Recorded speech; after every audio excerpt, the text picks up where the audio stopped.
सिलसिलामा आज हामीले मोतीका बारेमा जानकारी दिन गइरहेका छौं।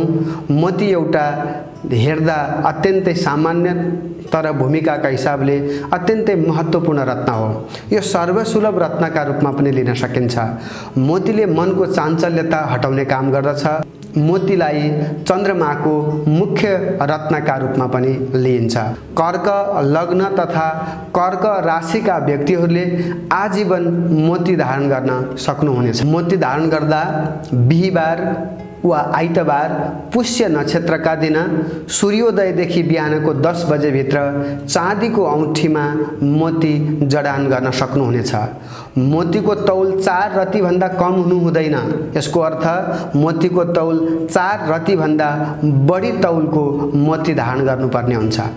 7 रति चाँदीको चन्द्रासन बनाई मोती जडित चाँदीको औँठीलाई राखी ओम इमन देवा नाम गरेको मन्त्रले विशेष विधिद्वारा अभिमन्त्रित गरी ओम सोम सुमाय नमः मन्त्रले अग्निमा 700 पटक घिउको आहुति दिई बायाँ हातको कनिष्ठिका वा बायाँ हातको कान्छी औँलामा मोती जडित औँठी धारण गर्न सक्नुहुनेछ।